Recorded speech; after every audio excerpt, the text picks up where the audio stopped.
대체 일본은 언제부터 한국을 싫어했을까요? 얼핏 보면은 최근에 생긴 사건으로 생각할지 모릅니다. 하지만 결코 그렇지 않습니다. 일본의 혐한의 역사는요, 일본인들의 역사 인식과 관련되어 있고요. 바로 그 역사 인식은 고대부터 시작되기 때문입니다. 오늘의 제목은요, 혐한입니다.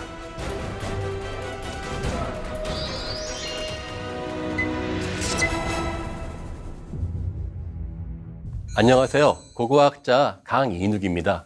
고고학자와 일본의 혐한이 무슨 관계야 하는 분들도 있을지 모르겠지만 사실 일본은 가장 먼저 또 가장 체계적으로 한국은 미개하고 일본은 위대하다라고 하는 그러한 주장을 계속 펴왔던 것입니다. 심지어는 그러한 자신들의 그 혐한과 위대한 일본을 증명할 수 있는 유물이나 인골 등을 막 발견하려고 했었고 고고학 연구를 이용하고 때로는 위조까지 했었습니다. 그들의 혐한을 위한 역사 조작의 현장으로 한번 가보겠습니다.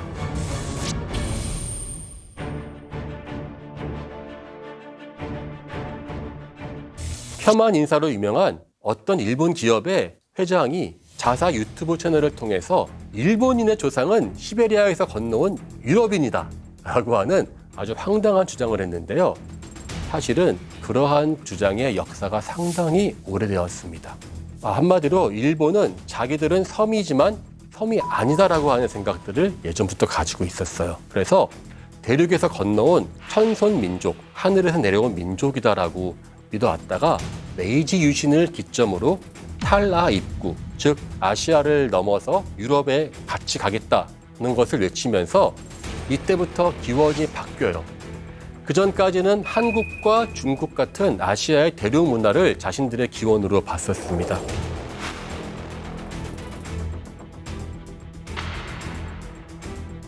그런데 왜 갑자기 타라 입구를 자처하면서 유럽인들을 만들려니까 자기들도 약간 좀 그게 안 맞았나 보죠. 그거를 다양한 고고학과 사진 등을 통해서 자신들의 새로운 입장들을 막 증명하려고 합니다. 자, 사실은요, 일본은 한국 근처에 있긴 합니다만은 지리적으로 태평양 열도입니다. 그래서 폴리네시아나 이 태평양 지역의 주민들의 교류 흔적이 상당히 많고 그들이 이 사람들의 그 주민의 기반이 되었습니다. 하지만 이러한 과학적 근거들을 멀리하고 자신들은 섬나라에서 기원하지 않았다고 끊임없이 주장합니다. 메이지 유신 이후로 일본 사람들에게는 이러한 자신들의 믿음에 큰 혼란이 옵니다. 왜냐하면은 그전까지는 자신들의 기원지역이라고 믿었었던 한국에 이어서 중국까지 침략하면서 자신들의 기원지가 아니라 자신들이 점령해야 될 식민지가 된 것이에요. 그러니까는 중국과 한국 기원이야 라고 말했던 사람들이 갑자기 입을 싹 닫으면서 중국과 일본은 원래부터 이기하고 저열한 사람이기 때문에 우리 위대한 일본이 점령해야 한다는 식의 논리를 펼칩니다. 그리고 여기에 타라 입구를 주장하면서 일본 사람들은 우리는 아시아 사람이 아니라 유럽에서 기원했다라고 하는 주장을 해요. 그 모든 과정들은 이러한 일련의 일본의 역사 조작에 있었던 것입니다.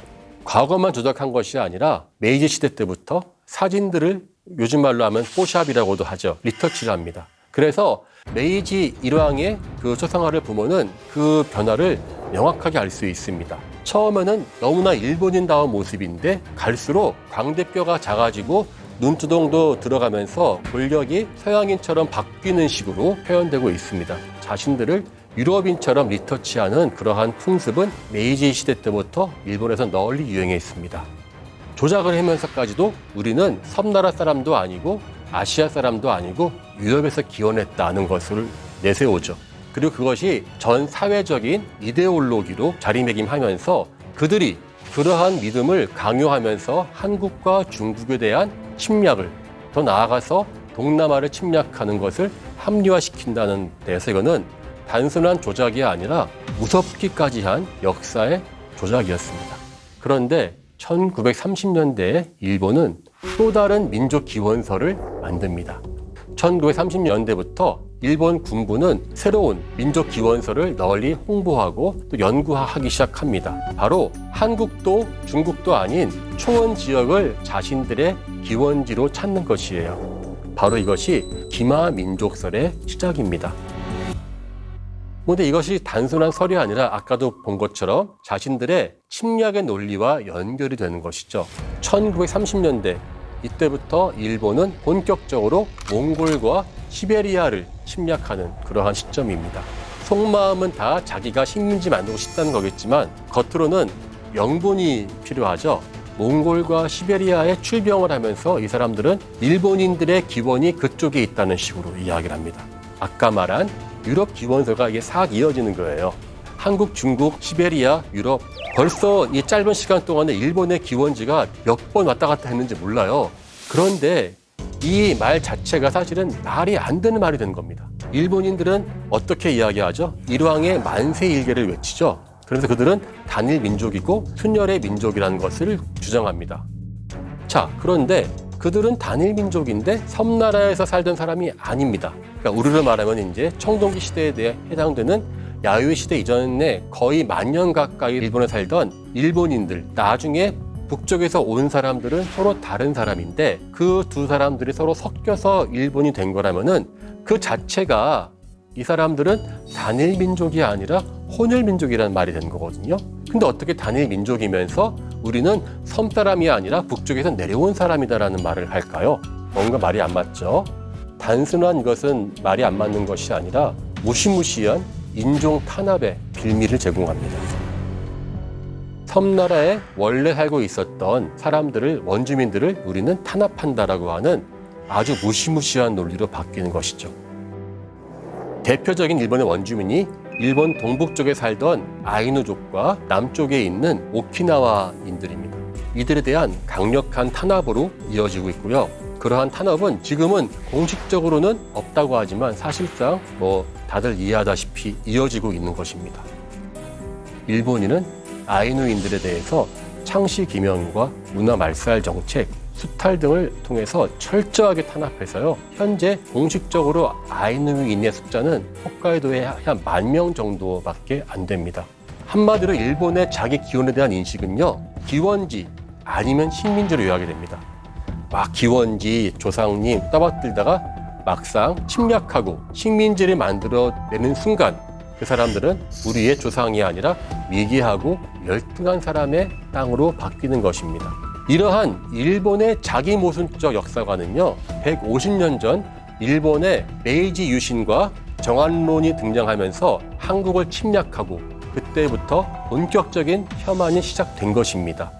이렇게 모순된 그들의 역사 인식이 고스란히 고고하게 반영된 아주 뚜렷한 예가 있습니다. 그들이 가장 최초로 식민지를 만들었었던 한국입니다. 한국을 식민지로 만들면서 일본은 한국은 태생부터 식민지였다는 그러한 말도 안 되는 명분을 만들어냅니다. 그리고 그 명분을 증명하기 위해서 그들은 임나일본부설을 내는 것이죠.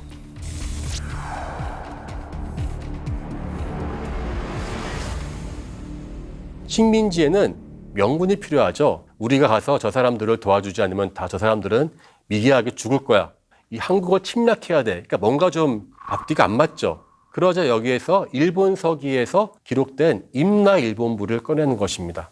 일본 서기는 이제 일본에서 가장 오래된 역사책으로 공인되어 있지만 자기 나라 중심으로 한국과 관련된 많은 부분들이 과장되거나 왜곡되었다는 것이 학계의 정설입니다. 특히 일본은 자신들의 논리를 위해서 가야에 집착했습니다. 가야는 가장 늦게 신라에 편입되면서 한국에서는 문헌이 가장 적게 남아 있습니다. 그런데 일본과는 가장 인접한 지리적 특징과 신라에 대항하면서 일본으로 많이 건너갔고 자신들의 논리에 이용하기에 상당히 유리했습니다. 사실은 우리가 1910년도에 공식적으로 일본한테 나라를 빼앗기지만 을사늑약 이전부터 이미 한국에 대한 조사를 하고 있었습니다. 그래서 1907년도에 일본의 그 당시에 대학원생이었던 이만희씨라는 사람이 부산으로 와요. 그리고는 김해의 폐총을 조사합니다. 옛날 사람들이 조개를 먹고 버린 그러한 거대한 쓰레기장 같은 곳인데 유물이 풍부하게 있습니다. 김해의 폐총에서 발견된 그 토기가요. 그 생긴 게 일본의 야요이 시대 후기하고 고분 시대의 것들과 상당히 유사해요. 당연하죠. 그 토기의 기술이 다 어디에서 갔겠습니까? 한국에서 그 일본으로 갔으니까 유사할 수밖에 없죠. 근데 일본과 유사한 유물이 있다니까 이것을 임나 일본부가 실제 존재했다고 단정해버립니다. 일본은 일부 보이는 일본과의 유사성을 확대 해석합니다. 일본의 침략 이데올로기로 적극 활용하죠. 임나 일본부에 대해서는 아치설이 많습니다. 임나 일본부가 단순하게 거점이었을 것이다. 그리고 임나라는 말 자체는요, 가야를 의미합니다.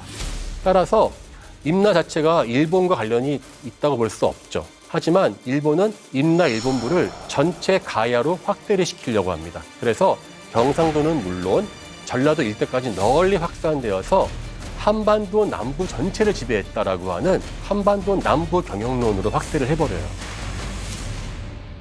2차 세계대전 이후에 사실 가야의 임나 일본부라는 것을 그렇게 일제강점기 때 일본은 증명하려고 노력을 했어요. 그런데 증명을 못했어요.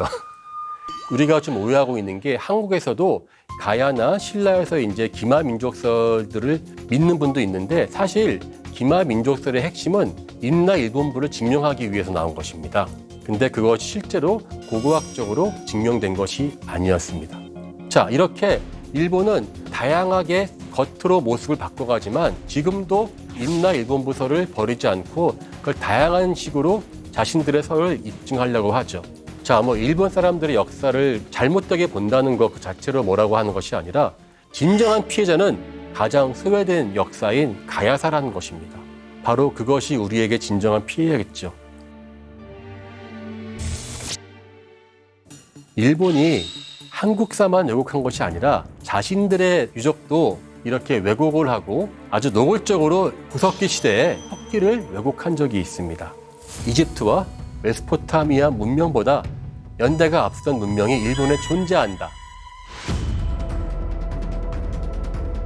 바로 그 주장의 근거는 1990년대에 신의 손이라며 등장한 고고학자 후지무리 시니치가 발견한 구석기 유적 때문입니다. 일반적으로 고고학자가 평생에 걸쳐서 한 번도 이루기 어려운 발견을 후지무라는 10년 동안 거의 매년 가까이 발견하는 놀라운 업적을 세워요. 그의 업적으로 일본의 구석기 시대가 그 지난 몇십 년 동안에 무려 70만 년까지 올라갔습니다. 사실 이게 말이 안 되는 게요. 고고학에서 구석기 시대 연대를 밝히는 게 제일 어렵습니다. 근데 이 사람은 손만 대면은 계속 유물이 나오는 거예요. 그런데 그 사이에 매년같이 이 극우적인 교과서들은 계속 업데이트가 되는 거예요. 그래서 연대가 막 올라가는 거죠. 한국보다 훨씬 더 올라가는 것이죠. 하지만 후지무라의 발견에 의심을 품었던 사람들이 있었습니다. 기자였습니다. 기자들이 몰래 카메라를 설치해가지고요. 그가 유물을 주머니에서 꺼내가지고 파묻는 장면을 촬영을 해요. 실제 이 사람은 무슨 예언자 같았대요. 저걸 좀 파보게나. 파면 뭐가 나온대요. 한 다음 주쯤 뭔가 나올 것 같다는 느낌. 정말 나온대요. 너무 이상하단 말이죠. 근데 그가 발굴한 석기 중에는요. 극우들의 입맛에 상당히 잘 맞는 것이 있었어요.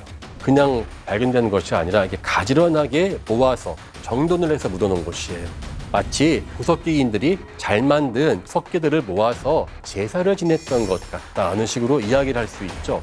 제사 하면 떠오르는 게 있죠. 일본 고유의 종교인 신토의 기원이 수십만 년 이상 올라간다는 주장하기에 너무나 좋은 거예요. 10년 만에 매년같이 이렇게 예언처럼 발굴해서 70만 년까지 올라간다. 이거 사실 말이 안 되는 거거든요. 일본 구석기 연구하는 사람들이 한결같이 그의 발견에 침묵을 했습니다. 결국 뒤늦게 조사를 해서 그가 발굴한 모든 유적을 위조라고 하고 고고학계에서 퇴출되었습니다. 이렇게 발각된 후지무라는 어떻게 되었을까요? 후지무라는 어떠한 처벌도 받지 않았고요. 추가적으로 어떠한 진실도 규명하지 않고 있습니다. 마치 없던 것처럼 이야기가 끝났습니다. 과연 후지무라 한 사람의 단독범행일까요? 아무도 모릅니다.